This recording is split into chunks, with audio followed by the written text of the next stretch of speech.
여호수아 4장 19절에서 24절까지 말씀입니다.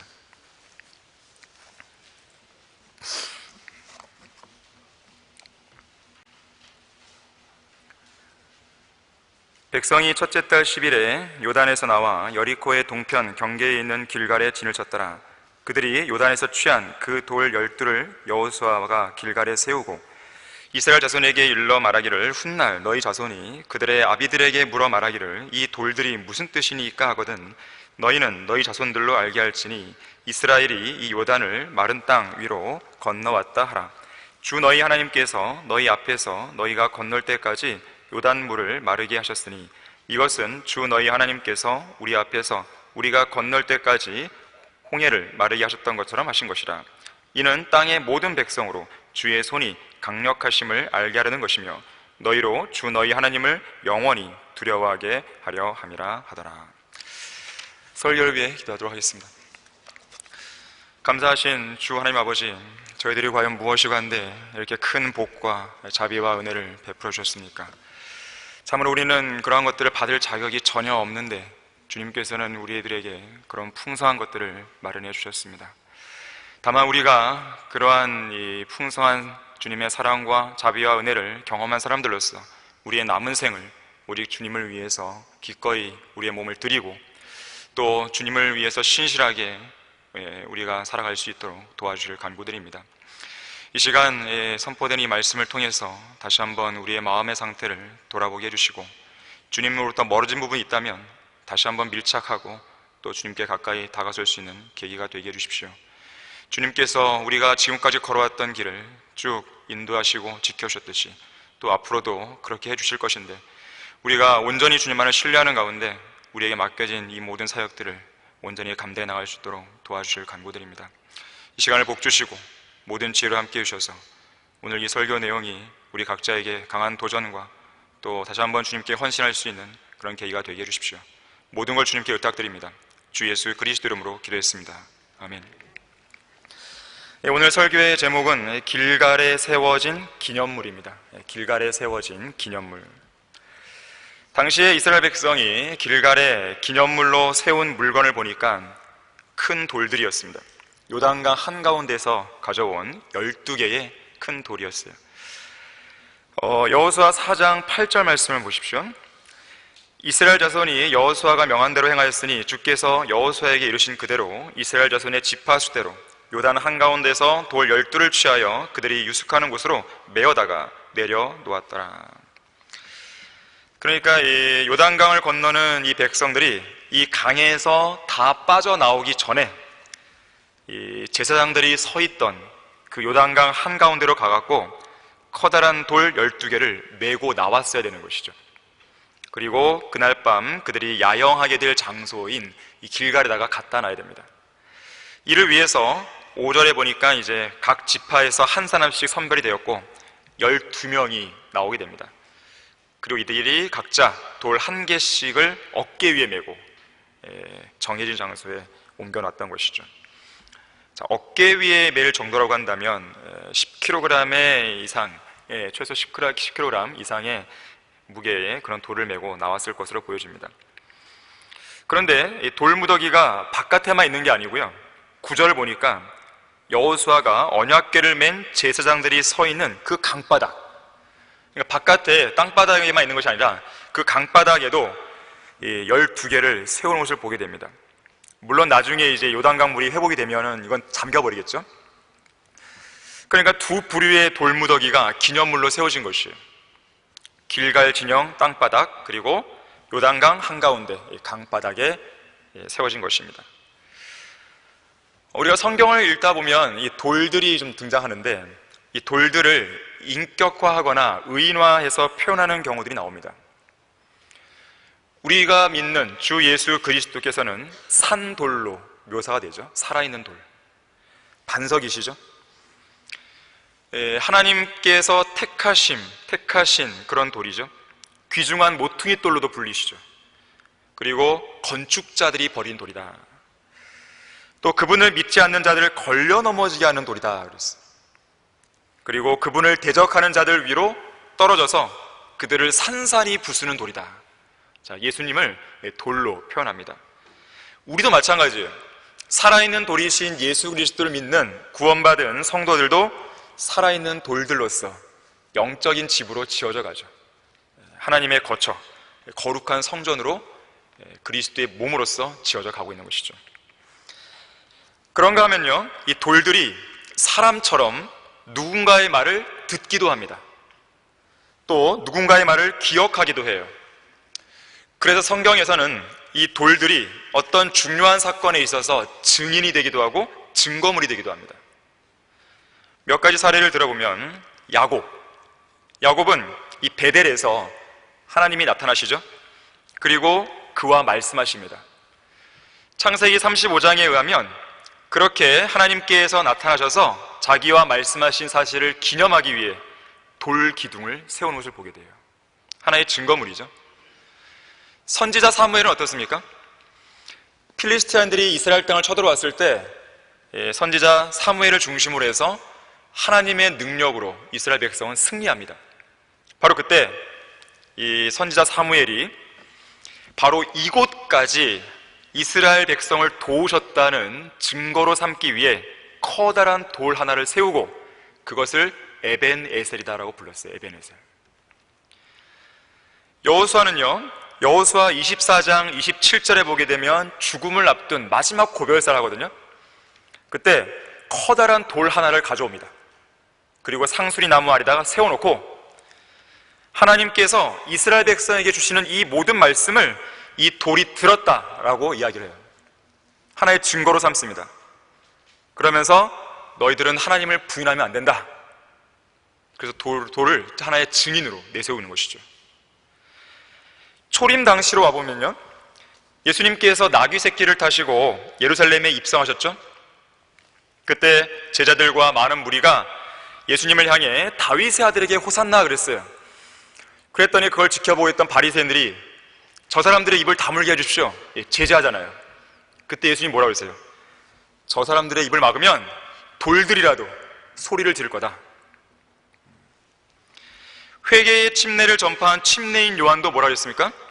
위선자인 바리새인들을 향해서, 서기관들을 향해서 하나님께서는 이 돌들로도 아브라함의 자손이 되게 할 수 있다. 자, 그런 표현들이 등장하는 것이에요. 자, 이처럼 돌들은 무엇인가 누군가의 말을 듣기도 하고 들은 것을 증거하기도 하고 때로는 어떤 증거를 위해서 소리를 지르기도 하는 것이에요.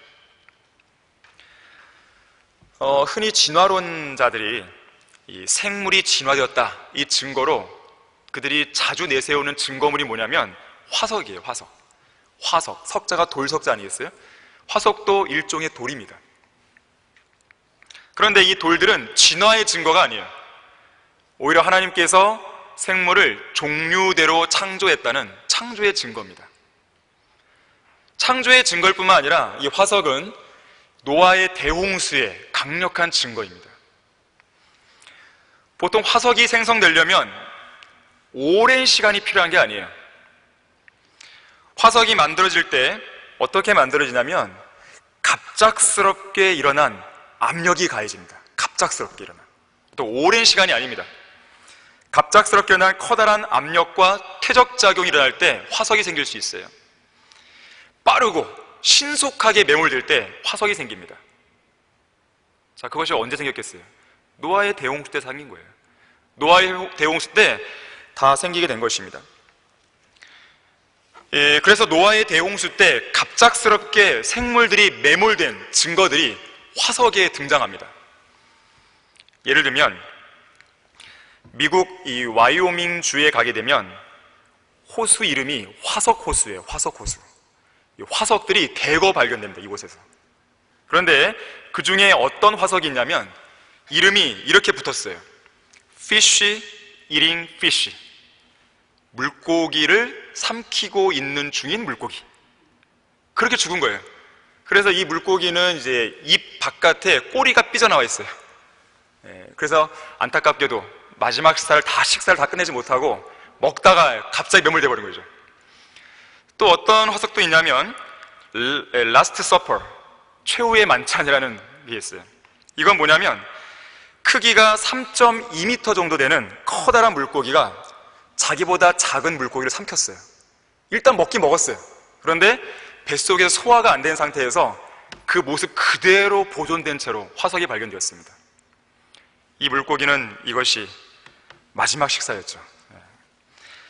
이 물고기가 이것이 마지막 식사가 될지 알았을까요? 몰랐겠죠. 근데 이것이 물고기 같은 동물에게만 일어나는 일이었습니까? 인간의 생애도 똑같습니다.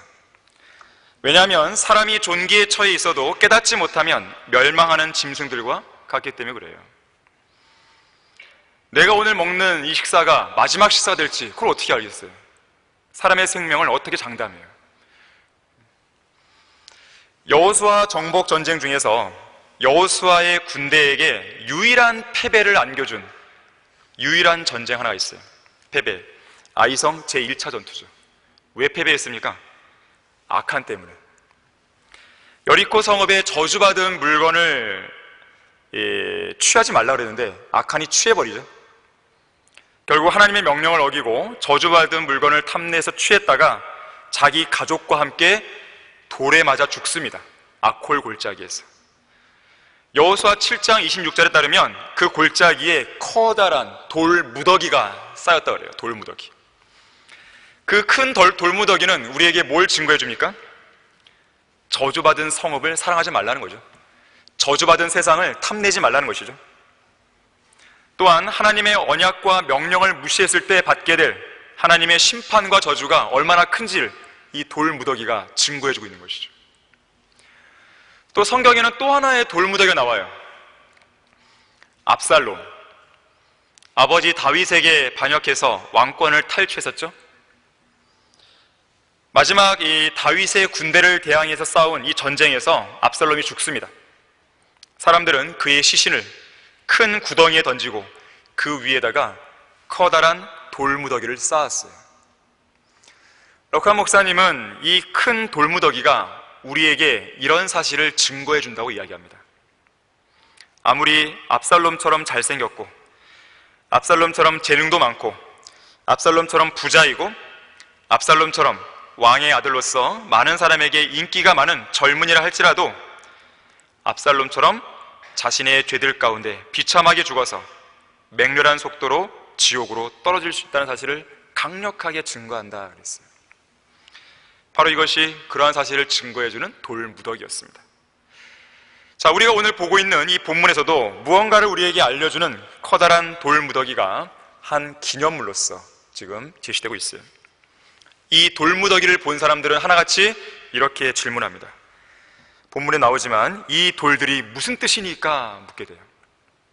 자, 우리는 그 뜻을 세 가지로 볼 수 있습니다. 자, 첫 번째로 본문 22절, 23절에 나와 있듯이 이 돌무더기는 이스라엘 백성이 요단강을 마른 땅 위로 건넜다는 걸 보여주는 위대한 증거물입니다. 요단강을 마른 땅 위로 건넜어요. 자, 백성들은 요단강을 배 타고 건넌 게 아닙니다. 당시에 200만 명 이상의 사람들이 배를 타고 건넜다면 얼마나 큰 배가 필요했겠으며 또 얼마나 많은 배가 필요했겠어요. 이 길이 100m에 육박하는 배가 처음으로 등장한 것은 1843년이었습니다. 영국의 그레이트 브리튼호가 최초였어요.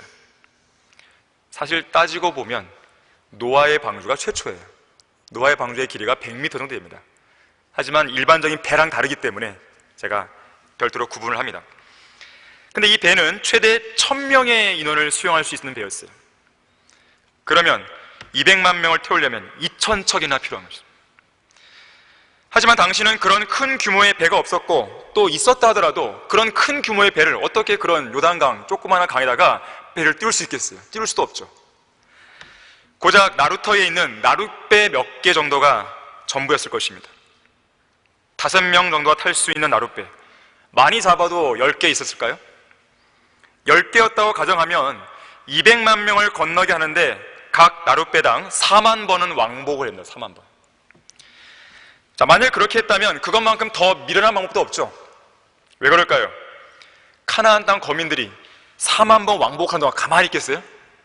당장 뛰쳐나와서 그들이 강 반대편에서 활을 쏘겠죠. 그야말로 백성들은 강 건너편에서 쏘는 이 화살의 화살바지가 되고 말았을 것이에요. 자, 백성들은 배를 타고 건넌 것이 아니에요.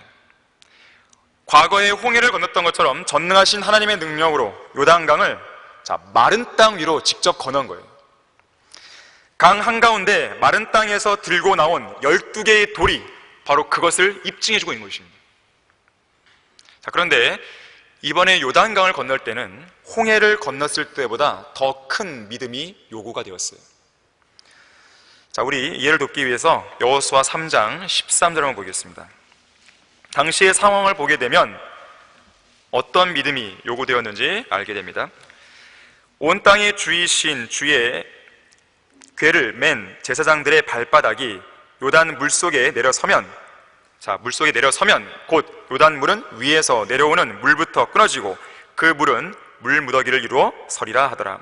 백성이 요단을 건너려고 그들의 장막을 떠나자 언약궤를 맨 제사장들이 백성 앞서가서 궤를 맨 자들이 요단에 이르니 궤를 맨 제사장들의 발이 물가에 잠기자 요단은 추수 때 항상 온 뚝이 넘치기 때문이라. 위로부터 내려온 물이 서서 사레탄 옆에 있는 아담 성읍으로부터 아주 멀리 물 무더기를 일으키고 평원의 바다 쪽, 즉 여매로 흘러가는 물은 그쳐서 끊어지니 백성이 여리고 앞으로 바로 건너더라. 주의 언약궤를 맨 제사장들이 요단 한가운데 있는 마른 땅에 굳게 섰는데 온 이스라엘 백성이 마른 땅으로 건너 모든 백성이 요단을 완전히 건널 때까지 서 있더라 그랬어요. 자, 40년 전에 홍해를 건넜을 때는 홍해가 갈라지는 것을 본 후에 마른 땅으로 건너갔죠. 하지만 이번에는 요단강이 갈라져서 마른 땅이 드러나는 것을 보고 건넌 게 아니라 이들이 먼저 요단강 물가에 발을 담갔을 때, 그때야 비로소 하나님의 역사가 일어났던 것이에요. 15절에 보게 되면 요단강 물이 당시에 온 뚝까지 막 찰랑찰랑 넘치고 있었습니다. 뚝까지 넘치는 상황이라면 물의 속도가 상당히 빨랐을 것이에요. 유속이 빨랐을 것입니다. 그런 급류와 넘쳐나는 물을 보고 제사장들은 강물 안으로 발을 내디뎌야 되는 것이죠. 믿음이 필요합니다. 때때로 하나님께서는 구원받은 성도들을 이렇게 절박한 상황으로 내모시기도 하시는 거예요. 목적은 단 한 가지입니다. 우리의 믿음의 진정성을 시험하시는 것이죠. 그러면서 우리에게 더 강한 믿음을 소유할 수 있도록 해주시는 거예요.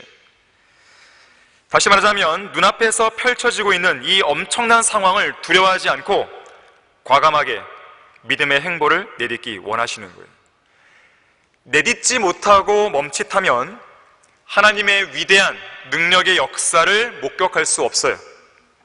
하지만 믿음으로 내디디면 하나님의 위대한 역사는 그 순간 시작됩니다. 찬송가 77장 은혜의 바다로라는 찬송 3절 가사에는 이렇게 되어 있죠. 많은 사람이 얕은 물가에서 저 큰 바다로 가려다가 찰싹거리는 작은 파도를 보고 마음이 졸여서 못 가네. 언덕을 떠나서 창파에 배 띄워 우리 주 예수 그리스도의 은혜의 바다로 마음껏 다녀보라 그랬어요. 하나님의 위대한 능력을 경험하려면 더욱 깊은 곳으로 나가야 됩니다. 얕은 물가에서 깔짝거리지 말고 망망한 창파로 나가서 깊은 곳에 그물을 던질 수 있어야 돼요. 언젠가 코이라는 잉어에 대해 이야기한 적이 있는 것 같습니다. 코이는 일본인들이 많이 기르는 관상어예요. 일본은 지진이 많이 일어나죠. 그래서 이 잉어, 이 코이라는 잉어가 가장 먼저 지진을 감지한다 그래요. 그래서 일본인들이 관상용으로 즐겨 기릅니다. 그런데 이 코이의 가장 큰 특징은 뭐냐면 자라는 환경에 따라 그 크기가 달라진다는 점이에요. 작은 어항에 넣어두면 5에서 8cm 밖에 못 자라지만 연못에 놓아두면 25cm까지 자라고요. 강물에 방류하면 무려 120cm까지 자라는 특징이 있습니다. 자신이 사는 환경에 따라서 조그만 피라미가 될 수도 있고 커다란 대어가 될 수도 있는 것이죠. 사람은 그릇이 커지면 마땅히 품어야 할 꿈과 비전도 커져야 됩니다. 하나님께서 베풀어 주신 복과 은혜와 자비를 풍성하게 경험한 그리스도인이라면 당연히 그에 비례해서 하나님을 위해 위대한 일을 할 수 있는 원대한 꿈을 꾸어야 되는 것이요. 하나님께서는 그분의 자녀들이 얕은 물가에서 노는 걸 원치 않으십니다. 망망대해보다 더 넓고 더 깊은 하나님의 은혜의 바다로 나아오기를 원하시고 계시는 거예요. 자, 은혜로 구원받은 성도들에게는 그 깊은 은혜의 바다를 마음껏 다녀볼 수 있는 특권이 주어져 있습니다. 그런데도 많은 성도가 깊은 곳으로 나아가기를 꺼리고 있죠. 왜 그런 것인가? 무섭기 때문에 그렇습니다. 모든 것을 집어삼킬 만한 철썩거리는 이 파도가 무서운 거예요. 또한 인간의 지혜로는, 인간적인 방법으로는 도저히 그 은혜의 바다의, 그 넓은 바다의 크기가 가늠이 안 되는 거예요. 결국 그 사람은 하나님의 위대한 능력과 역사를 경험할 그 기회를 포기하고 말아요. 그런 이유로 현실에 안주한 채 세상 직장에서 전전긍긍하는 젊은 청년들이 많은 것이죠. 주님을 의지해서 깊은 곳으로 나간 성도만이 하나님의 위대한 능력을 경험할 수 있습니다. 또 하나님의 위대한 일들을 감당해낼 수 있습니다. 여러분들이 그저 그런 그리스도로 살길 원한다면 지금처럼 그저 그렇게 살면 됩니다. 그런데 그것이 아니라 내가 이 땅에 성경대로 믿는 그리스도인으로서 태어나서 또 살아가는 가운데 그야말로 하나님을 위해서 뭔가를 하길 원한다면 생각을 이제 바꾸셔야 돼요. 도전을 해야 됩니다. 깊은 바다로 나갈 도전을 하셔야 돼요.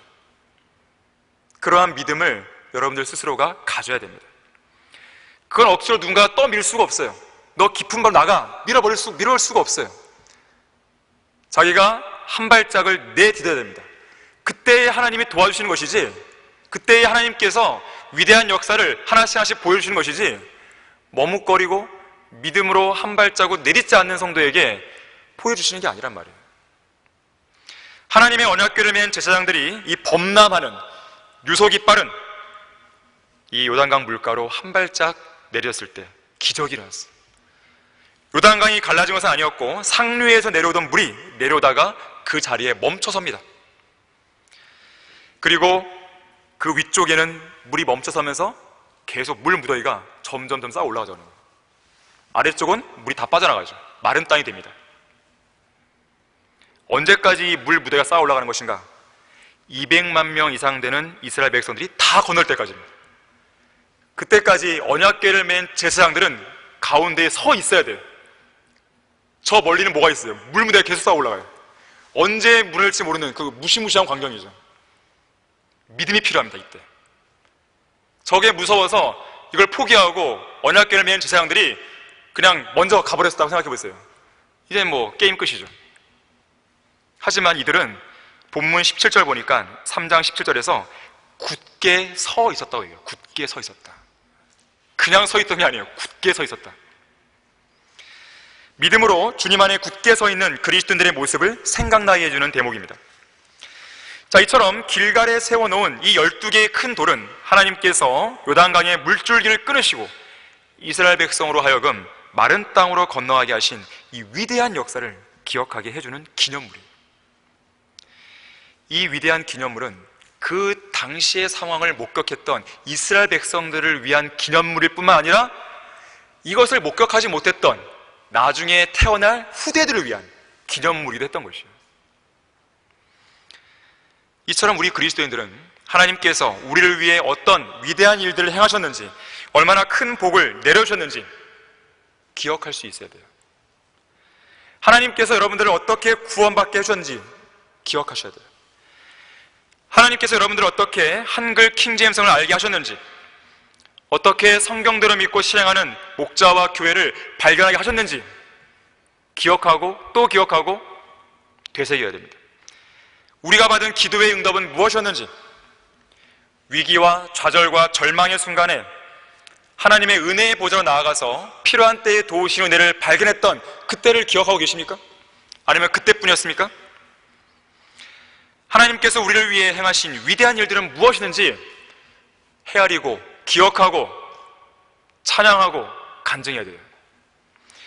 구령의 첫 열매, 한 명의 혼의 구원을 위해서 눈물로 침상을 적셨던 때, 내가 새롭게 깨달은 진리의 말씀으로 가슴이 막 벅찼던 때, 주님을 위해서 이 나무 토막 같은 몸을 들이며 헌신했던 순간들, 하나님과 나눈 긴밀하고 달콤한 교제로 행복했던 그런 시간들 기억하고 또 기억하고 여러분의 기념물로 계속해서 회자해야 되는 것이죠. 무엇보다도 주님과의 첫사랑을 기억하셔야 돼요. 이스라엘 백성의 40년간의 광야 생활의 실패의 원인은 그들이 주님께서 행하신 위대한 역사를 기억하지 못했기 때문에 벌어진 참담한 결과였습니다. 그래서 신명기를 보게 되면요, 기억하라, 기억하라, 기억하라 계속 반복돼요. 이스라엘의 역사는 하나님을 잊어버린 역사입니다. 이스라엘뿐만 아니라 모든 이방 민족의 역사가 그래요. 인류의 역사 자체가 하나님을 잊어버린 역사예요. 그래서 그들이 지옥 가는 것입니다. 악인은 지옥으로 돌려질 것이요 하나님을 잊어버린 모든 민족들도 그러하리라. 교회의 배교? 마찬가지예요. 위대한 일을 행하신 하나님을 기억하지 못하고 잊어버리기 시작한 데서 바로 거기서 배교가 시작되는 것입니다. 하나님께서 이 교회를 통해 어떤 사역을 수행해 오셨고 어떻게 놀라운 방법으로 이 위대한 사역을 위해서 물질을 채워주시고 또 필요한 사람들 붙여주시고 또 환경을 완벽하게 조성시켜 주시는지 이성호 목사님께서 늘 강조하시잖아요. 반복해서 늘 얘기하시잖아요. 잊지 말라는 것이죠. 왜 오늘 우리는 아침에 성경 침례교회 연역보고를 왜 한 거죠? 잊지 말라는 것이죠. 듣고 기억하고 잊지 말라는 것이죠. 하나님께서 이 교회와 함께 한글 킹제임 성경과 함께 앞으로 나아가신 그 역사와 그 열매들을 기억하셔야 됩니다. 잊으시면 안 돼요.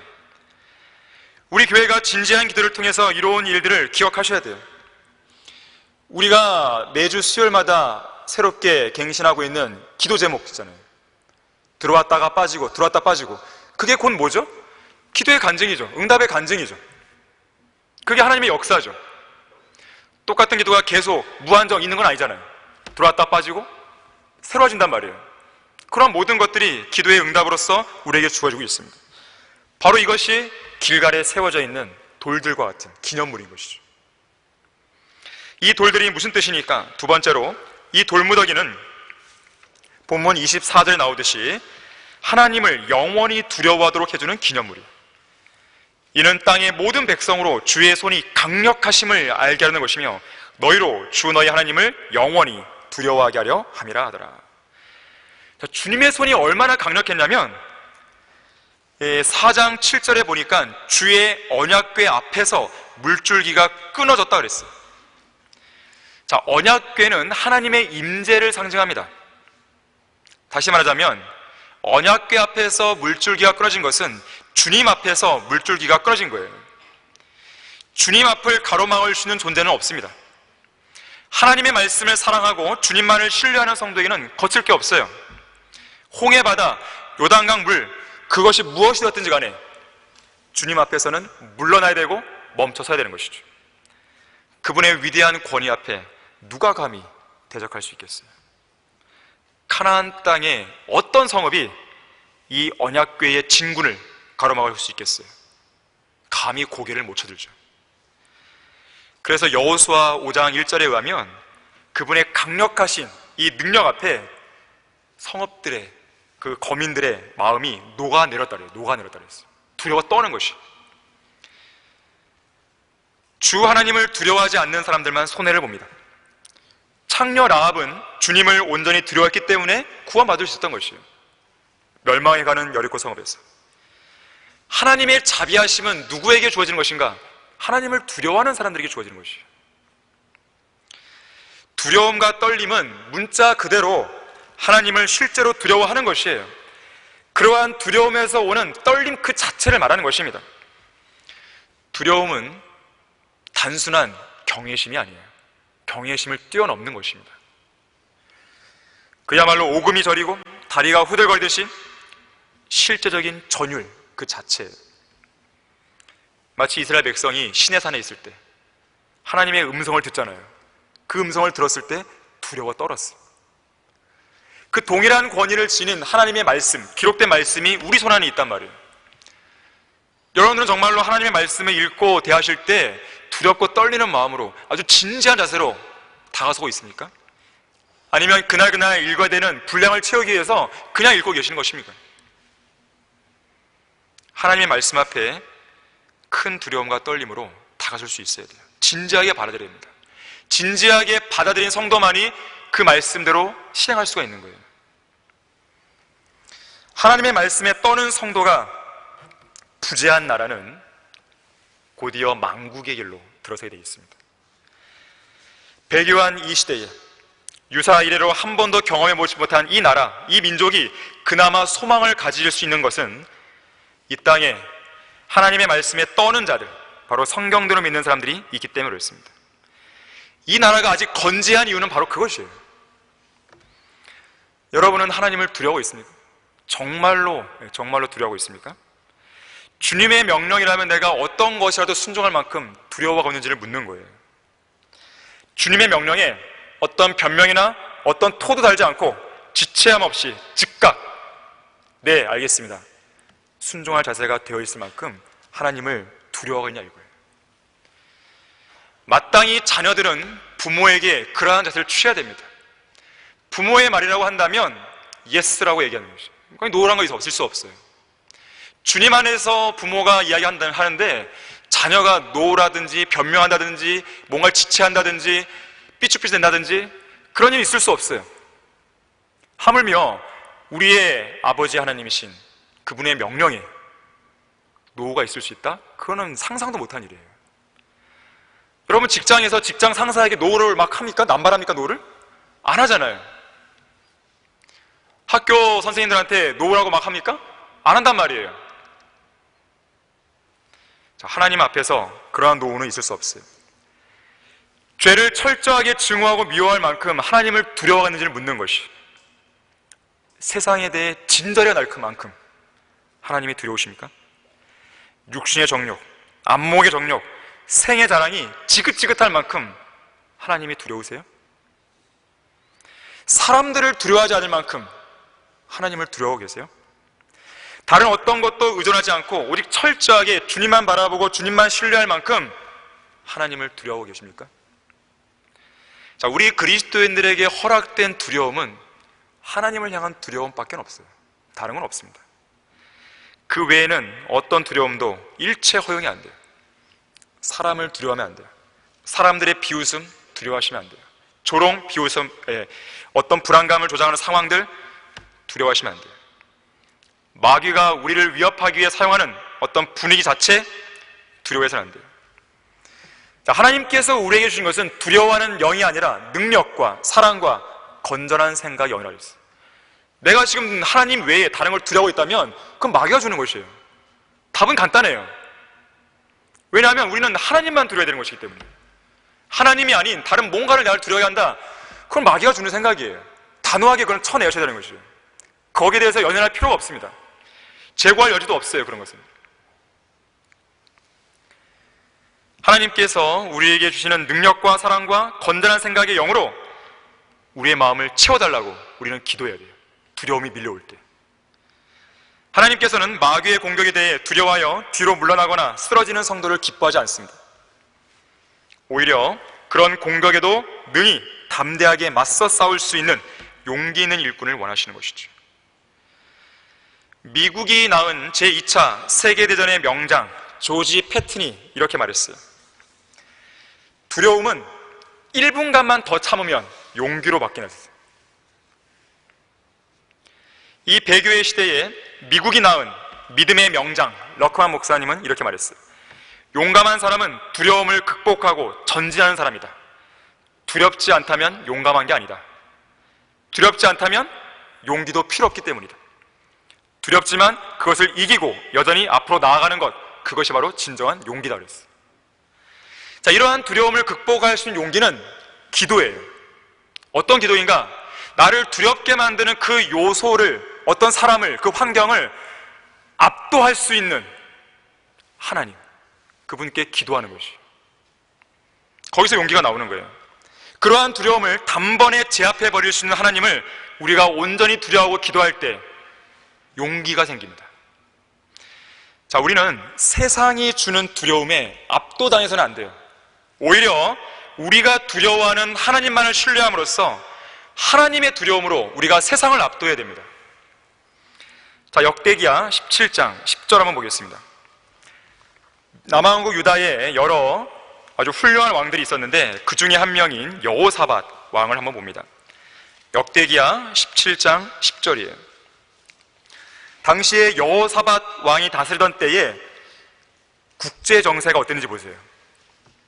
자, 주의 두려움이 유다 주변에 있는 땅의 모든 왕국들의 임함으로 그들이 여호사밧을 대항하여 전쟁을 일으키지 아니하더라. 마귀가 여러분들을 찝쩍거리게 놔두지 마십시오. 여러분이 하나님만을 두려워하고 하나님만을 신뢰하게 되면 찝쩍거릴 틈을 내어주지 않을 수 있어요. 하지만 일말의 틈을 내어주게 되면 마귀가 계속 건드립니다. 자, 어떻게 여호사밧은 이렇게 가능하겠는가? 바로 앞선 9절에 그 답이 나와요. 9절에서 그들이 주의 율법책을 가지고 유다에서 가르치고 유다의 온 성읍들을 두루다니며 백성을 가르치니라. 이게 답이에요. 자, 모든 그리스도인들이 하나님의 말씀으로 무장했을 때, 진리의 지식으로 무장했을 때 그 두려움, 주의 두려움이 우리 주변 사람들을 압도해버리는 거예요. 우리의 대적들을 압도해버리는 것입니다. 결코 사탄이 주는 두려움이 우리를 압도해서 우리의 목을 조르고 숨막히게 만들어서는 안 돼요. 그래서 우리는 언제든지 온전한 두려움과 떨림으로 하나님의 말씀 앞에 다가설 수 있는 성도가 되어야 됩니다. 자, 교회의 졸림 여부, 교회의 강성함의 여부는 내가 얼마나, 각 성도들이 얼마나 하나님의 말씀에 두려워 떠는가, 여기에 있는 거예요. 자, 두려워 떨게 되면 현재 자기가 연루되어 있는 세상적인 일들이나 육신적인 일들이나 고질적인 죄나 이것들을 철저하게 버릴 것이에요. 하나님을 두려워하지 않기 때문에 죄를 짓는데 담대한 것이에요. 하나님을 두려워한다면 죄를 지을 이유가 없어요. 두려운데 어떻게 죄를 지어요? 간땡이가 부었나요? 우리는 그런 무모한 그리스도인이 되어서는 안 됩니다. 하나님을 두려워하셔야 돼요. 두려워했을 때 온전한 성별을 이룰 수 있어요. 온전한 성별이 있을 때 그 성도는 강성한 그리스도의 군사가 되는 것이고 기도의 응답이 되는 것이고 바로 그 성도를 하나님께서 쓰시는 거예요. 윌리엄 부스 장군은 이렇게 외쳤습니다. 죄와 죄의 결과로 인해 여인들이 지금처럼 울고 있는 동안 나는 싸우리라. 가난한 아이들이 지금처럼 굶주리고 있는 동안 나는 계속해서 싸우리라. 남자들이 지금처럼 감옥을 들락거리는 동안 나는 싸우리라. 어둠의 자식들이 단 하나로도 하나님의 밝은 빛으로부터 벗어나 있는 동안 나는 싸우고 또 싸우리라. 마지막까지 나는 싸울 것이다. 많은 사람들이 성별의 위치를 잃어버리고 세상적인 가치관으로 살아간다고 했을 때 설령 나 하나 남는다 하더라도 나 혼자 싸우는 거예요. 주변 사람들에 의해서 휩쓸려가는 그런 그리스도인이 되서는 안 됩니다. 설령 나 혼자 성경대로 믿는 그리스도로서 남는다 할지라도 혼자서 싸워야 되는 것이, 그것이 모든 그리스도인들에게 주어진 명령이에요. 자, 그래서 우리 역시 그러한 용기로 대적들과 싸우고 그러한 용기로 전진해야 되는 것이죠. 오늘 본문에서는 바로 그렇게 용기 있게 전진해서 얻은 기념물을 이곳 길갈에 세우고 있는 것이죠. 이 돌들이 무슨 뜻이니까? 자, 세 번째로 이 돌무더기는 죽음과 새로운 시작을 알려주는 기념물입니다. 자, 서두에 이야기했듯이 당시에 기념물로 세워졌던 돌무더기가 두 부류예요. 한 부류는 요단강 한가운데 강바닥에 있었고 다른 부류는 길갈 진영 땅에 있었습니다. 자, 이것은 예표적으로 죽음과 부활을 의미해줘요. 우선 돌이라고 하는 것은요, 기본적으로 죽음과 연관되어 있어요. 돌은 죽음을 이야기합니다. 그래서 사람들이 죽음에 관해 묘사할 때 돌처럼 죽어있다, 돌처럼 차갑게 죽어있다, 그런 표현을 쓰죠. 죽은 나사로의 무덤은 굴이었는데 그 위에 돌이 놓여 있었죠. 예수님께서도 돌로 막아놓은 무덤에 시신이 안치되었죠. 자, 돌은 죽음을 의미해요. 그래서 이 묘비에는 비석이 세워져 있죠. 비석, 돌로 만든 비석이 세워져 있는 것이에요. 그래서 묘비를 보면 보통 사람들이 죽음을 생각하죠. 그런데 묘비는 죽음 이상의 것을 보여줍니다. 왜냐하면 그 묘비에 그곳에 묻힌 사람의 생애가 어땠는지를 보여주는 이 비문이 적혀있기 때문에 그래요. 이 돌들이 무슨 뜻이니까, 다시 말하자면 묘비들은 그 사람의 생애가 어떠했고 또 그가 어떤 죽음으로 생을 마감했는지 잘 보여줍니다. 영국의 극작가로서 1925년에 노벨 문학상을 수상했던 조지 버나드 쇼의 묘비 명예는 이렇게 써 있어요. 우물쭈물하다 내 이럴 줄 알았다. 예수님을 믿지 않고 죽은 사람의 모든 생애가 다 이렇습니다. 영혼을 온전히 대비하지 못한 사람은 항상 우물쭈물하다가 후에 막심한 생으로 인생을 마감하는 것이. 약 30년 동안 미국 TV 심야 토크쇼에 황제로 군림했던 자니 카슨의 묘비 명예는 생전에 그가 자주 했던 유행어 곧 돌아오겠습니다 라고 되어 있어요. 하지만 그는 영원히 돌아오지 못할 곳으로 가버렸어요. 그곳은 지옥이었어요. 김수환 추기경의 묘비명은 나는 아쉬울 것 없노라 되어 있어요. 그 사람의 생각이죠. 주님을 위해 뭐 한 것이 없잖아요. 생전에 구원받았다는 간증도 없잖아요. 어디에 있겠습니까? 지옥에서 울고 있는 것이죠. 조병화 시인의 묘비명은 나는 어머님의 심부름으로 이 세상에 왔다가 어머님의 심부름을 다 마치고 어머님께 돌아왔습니다. 세상에 왔다가 가게 하시는 분은 하나님이신데 그 사람은 하나님보다 어머니를 높였죠. 일본에서 술을 무척 좋아했던 승려 모리아 센얀의 묘비 명예는 내가 죽으면 술통 밑에 묻어져 운이 좋으면 술통 바닥이 셀지도 모르잖아. 이 사람은 죽어서도 술을 먹고 싶어 했지만 지옥에는 목을 축일 만한 물 한 방울조차 주어지지 않죠. 미국의 한 유명한 코미디언의 묘비 명예는 그것 봐 내가 아프다고 했잖아 라고 써 있어요.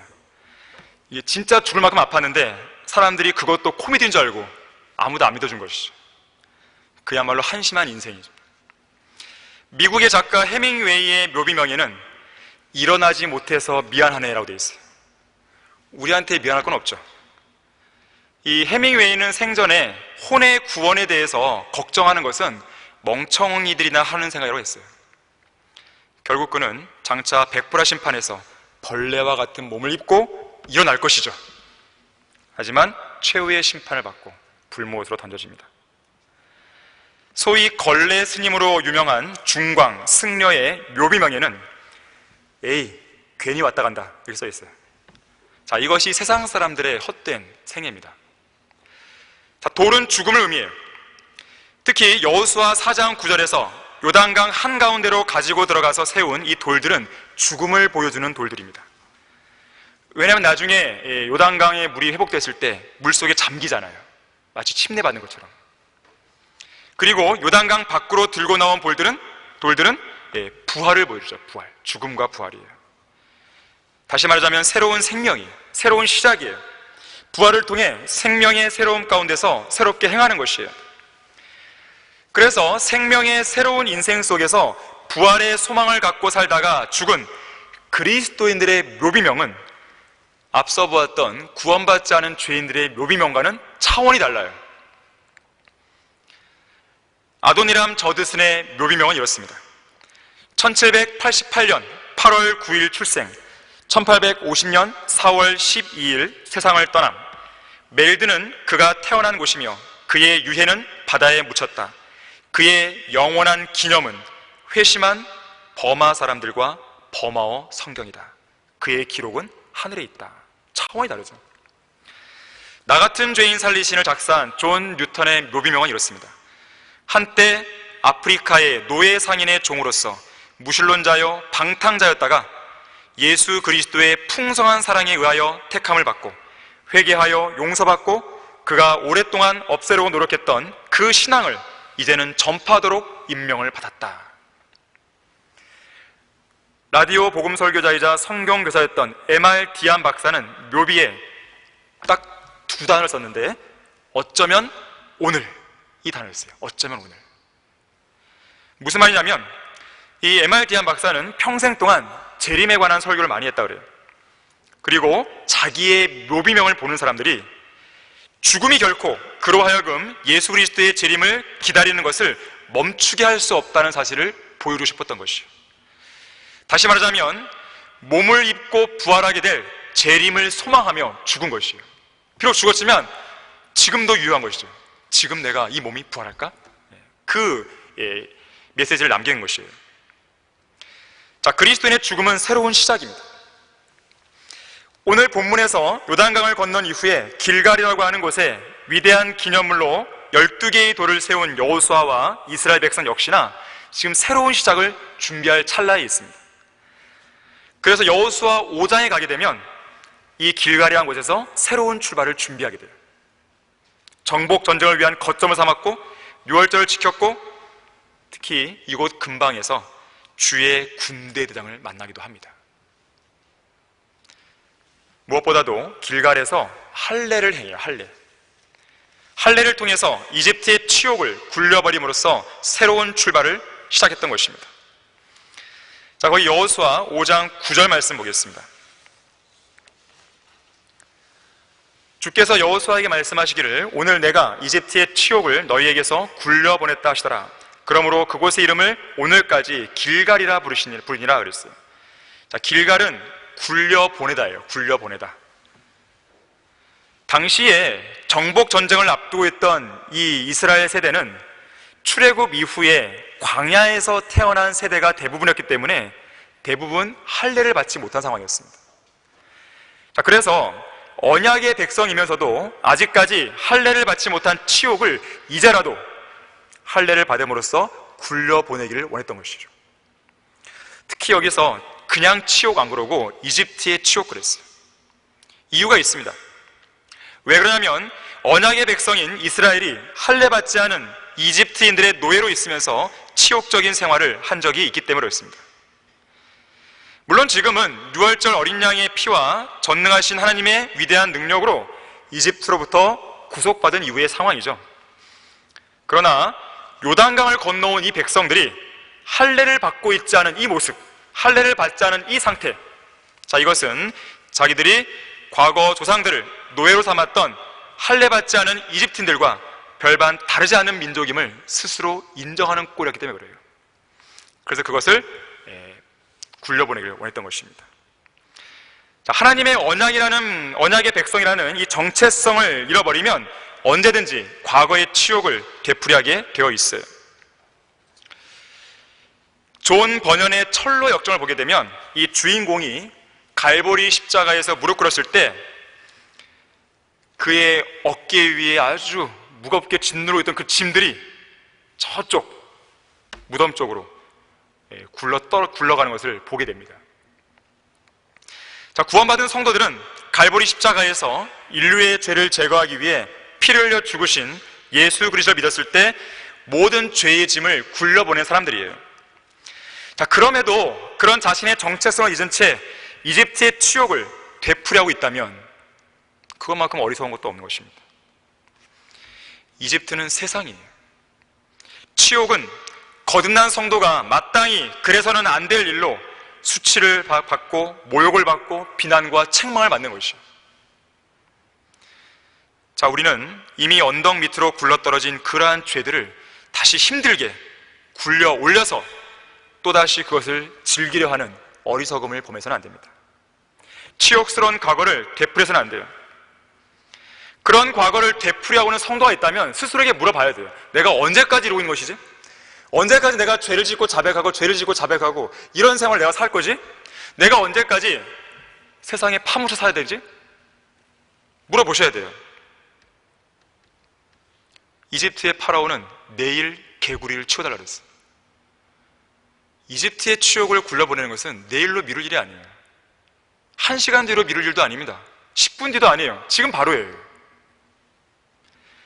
이집트의 치욕을 굴려보내는 일은 뒤로 미뤄서는 안 되고 지금 당장 가장 우선적으로 행해야 될 일입니다. 그렇게 할 때에 주님과의 동행, 교제, 경배, 말씀, 성별, 영적 전쟁의 승리, 천녀왕국의 유업, 이런 것들을 모두 다 회복할 수 있는 거예요. 새로운 출발을 위해 그렇게 해야 됩니다. 우리가 그토록 기다리던 주님께서 오실 영광스러운 승리의 아침을 떳떳하게 맞고 싶다면 예수 그리스도의 피를 통해서 굴려보내고 씻어내야 될 치욕적인 죄가 없는지 돌아봐야 돼요. 그리고 먼저 그것부터 처리하셔야 됩니다. 그러면 우리는 새롭게 시작할 수가 있는 것이죠. 결론을 맺겠습니다. 구약의 이스라엘 백성이 홍해의 물과 요단강 물을 2번 건넌 이후에 가나안 땅에 정착했죠. 근데 재밌게도 우리 교회 역시나 물을 2번 건너고 나서 이곳 고촌에 새롭게 정착했습니다. 합정동에서 방화동 올 때 방화대교를 통해 물을 한번 건넜고, 방화동에서 고촌으로 갈 때 김포 아라대교를 통해 물을 한번 더 건넜습니다. 홍해보다는 요단강의 폭이 더 좁았던 것처럼 우리도 2번째 건널 때가 첫 번째 건널 때보다는 폭이 더 좁았습니다. 방화대교의 길이는 2.56km이고 김포 아라대교의 길이는 불과 200m에 불과합니다. 또한 홍해를 건널 때보다 요단강을 건널 때 좀 더 큰 믿음이 요구되었듯이 우리 역시 방화동 금강프라자 건물에 입주할 때보다 고촌에 지하 3층, 지상 4층의 건물을 지어 정착할 때 더 큰 믿음이 요구되었어요. 170억 원의 공사 비용이 소요되었지만 하나님께서는 우리로 하여금 기도하게 하셨고 또 성도들에게서 건축 헌금을 걷지 않도록 간증을 유지하게 해주셨어요. 다른 교회 같았으면요, 각 성도에게 할당 금액을 서원하게 하거나 지정해주면서 건축 헌금을 걷었겠지만 우리 교회는 그렇게 하지 않았습니다. 자, 개인적으로 자원해서 내면 냈지 건축을 위한 특별 예배를 들어가면서 건축을 위한 헌금을 따로 모금하지 않았어요. 자, 이것은 두고두고 회자될 우리 교회만의 간증이 된 것이에요. 자, 우리는 그러한 바탕 위에서 작년 8월에 새로운 출발을 시작했습니다. 그리고 오늘 우리는 이곳에서 성경 침례교회 창립 29주년의 즈음에서 기념 예배로서는 처음 우리는 드리게 되었어요. 하나님께서 우리 교회에 주신 복은 헤아릴 수 없이 많습니다. 우리 교회에 위탁하신 사역 역시나 실로 소중한 것들이고 또 우리를 통해 주님께서 이루신 사역과 열매 또한 풍부합니다. 그러나 우리는 여기서 만족하거나 안주해서는 안 돼요. 신앙생활에서 가장 위험한 것은 안주하는 것입니다. 우리는 하나님께서 허락하신 그 범주 내에서 주님께서 맡기신 일들을 더욱더 넘치게 해야 됩니다. 더 큰 믿음을 소유해야 돼요. 더 많은 성경적 지식으로 무장해야 됩니다. 더 많은 구령의 열매로 하나님을 기쁘시게 해드려야 돼요. 하나님을 향한 사랑이든 성도들 간의 사랑이든 우리는 사랑을 더욱더 넘치게 해야 됩니다. 지금보다 더 열심히 주님을 위해 몸을 드려야 돼요. 지금보다도 더 확고한 소망을 지녀야 됩니다. 죄와 거짓 교리에 관한 한 더욱더 철저하게 버리고 더 철저하게 성별할 수 있어야 돼요. 그저 경건의 모양이나 종교적이고 형식적인 모습으로 하는 것이 아니라 순수한 마음과 선한 양심과 가식 없는 믿음과 경건의 능력으로 그렇게 할 수 있어야 돼요. 그런데 우리가 물을 건넌 것은 이 2번으로 끝나지 않습니다. 이제 우리는 한 번 더 앞으로 더 물을 건널 것이에요. 이곳 지상에 있는 물을 말하는 것이 아닙니다. 바로 둘째 하늘과 셋째 하늘 사이에 물이 되는 것이죠. 자, 그날이 올 때까지 우리는 오늘 새로운 출발을 한다는 그런 각오 속에서 여러분 각자에게 맡겨진 믿음의 경주를 온전히 마치는 그런 신실한 성도들 되기를 간절히 바랍니다. 같이 기도하겠습니다. 감사하신 주 하나님 아버지, 오늘 교회 창립 29주년 그리고 성경 출간 27주년 기념 예배를 드리기 위해서 감사드립니다. 2번의 예배를 통해서 또 2번의 설교를 통해서 우리 자신의 위치를 다시 한번 돌아보고 또 우리가 어떻게 해야 될지를 우리는 주님으로부터 듣게 되었습니다. 각자가 결심한 것들이 분명히 있을 것이라 생각이 됩니다. 이러한 결심들을, 그러한 헌신들을 주님께서 기억해 주시고 우리의 생애 가운데 반드시 그 일을 이룰 수 있도록 주님께서 도와주시기 원합니다. 열매 맺는, 그야말로 성경대로 믿는 그리고 실행하는 그러한 성도들이 될 수 있도록 우리를 독려해 주십시오. 주님께서 베푸신 모든 은혜에 다시 한번 감사드리며 주 예수 그리스도 이름으로 기도했습니다. 아멘.